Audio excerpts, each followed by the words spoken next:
បាទជំរាបសួរពុកម៉ែបងប្អូនទាំងអស់គ្នានៅក្នុងសង្គម YouTube បាទណាបាទថ្ងៃនេះបាទណាបើកពលឺចឹងចង់ពលឺបាទ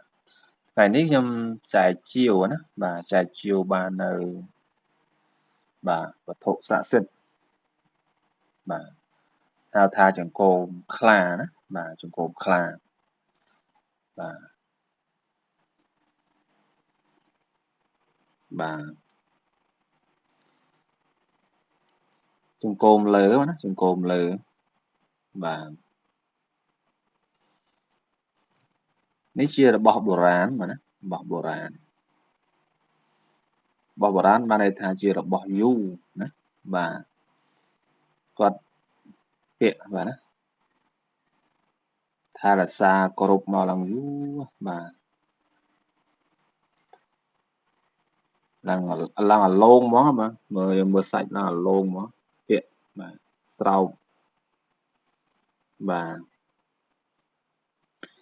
កម្ពស់អញ្ចេះបាទណាបាន7ហ៊ុន8ស្រោបចេះបាទជង្គង់តាន់បាទ7ហ៊ុន8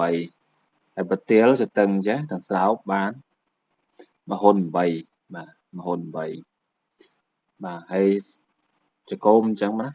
ស្នាមអញ្ចឹងបាទចង្គង់ចាស់បាទចាស់គាត់ប្រើណាគ្រប់ដល់ទៅស្រុកអញ្ចឹងទៅអត់មានលុយណាដើម្បីភៀសខ្លួនណាគាត់ជាវឲ្យខ្ញុំ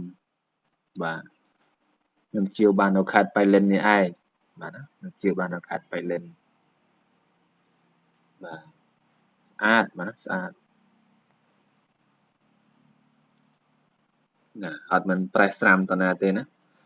ជារបស់បុរាណចង្គមខ្លះយ៉ាងដឹងហើយថាប្រើខាងអំណាចការពារអំពើអំពន់ឬក៏ការពារនៅសឹកសង្គ្រាមអញ្ចឹងទៅបាទវែងមែនទែខ្ញុំមើលខិតណាបាទប្រៀបធៀបនៃខិតប្រវែងនៃខិតតែម្ដងណាប្រវែងនៃខិតតែម្ដង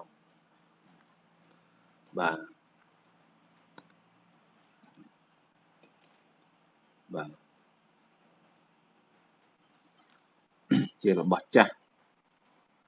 បាទបងប្អូនណាស្រឡាញ់មានអបនិស្ស័យចង់គ្រប់ថែរក្សាបន្តពីខ្ញុំបាទសូមចែកជាវបានណាចែកជាវបានតាមលេខ Telegram របស់ខ្ញុំ088 24 79 826បាទຂະຫນາດ7ហ៊ុន8ប្រទាលបាទប្រទាល1ហ៊ុន8បាទប្រទាល1ហ៊ុន8បាទ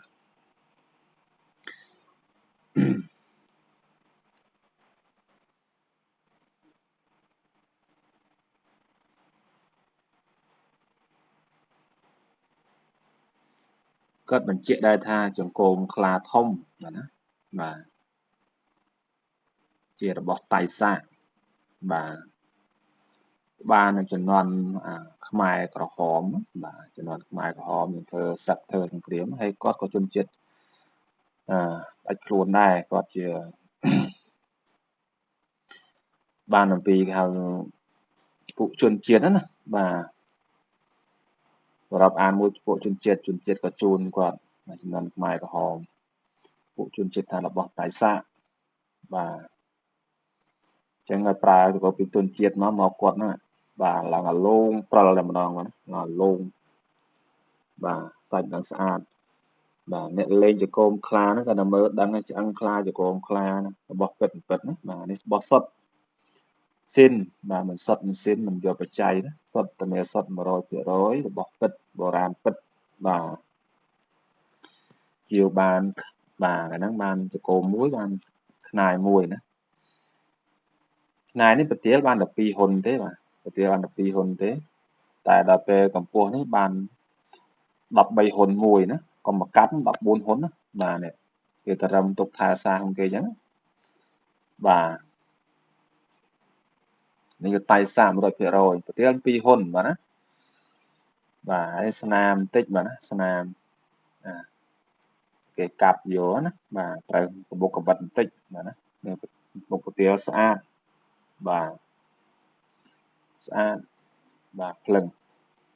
កូនជ្រូកតៃសាបាទតៃសាសុទ្ធសិនបាទគាត់ថាធានាជូនមកណាតៃសាសុទ្ធសិននេះមកកន្លែងនេះមិនផ្នប់គេកដាញ់បាទសំខាន់មិនបរិះទេនេះមិនបរិះដោះ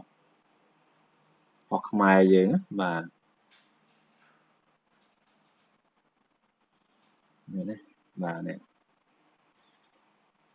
បាទកន្លែងពេញចិត្តអាចចែកជាវបានណាអាចចែកជាវបានបាទតាមមេ Telegram របស់ខ្ញុំ088 24 79 826បាទនេះជាកូនក្រហៅកូនក្រអថ័ន្ទបាទណាបាទសាងអំពីឈើអថ័ន្ទឈើខ្មៅអថ័ន្ទបាតសមុទ្របាទណាឈើខ្មៅអថ័ន្ទបាតសមុទ្រคล้ายជាថ្មបានន័យថាឈើនេះឈើខ្មៅតែនៅបាតសមុទ្រណាបាទវាคล้ายជាផូស៊ីលថ្មណាបាទស្អាតបាទណាស្អាតបាទបាទកូនក្របៀមទួងផ្សិតបាទបានដាស់ប្រសិទ្ធិធ្វើកិច្ចឲ្យអស់ហើយណាបាទស្រឡាញ់ពេញចិត្តអាចចែកជាបានស្វែងរកបនិស័យស្រឡាញ់មួយអស់លោកណាពេញចិត្តជាមួយអស់លោកណាសូមតគង់នៅជាមួយអស់លោកមកចាស់បាទណាបាទសូមជម្រាបលាសូមអរគុណ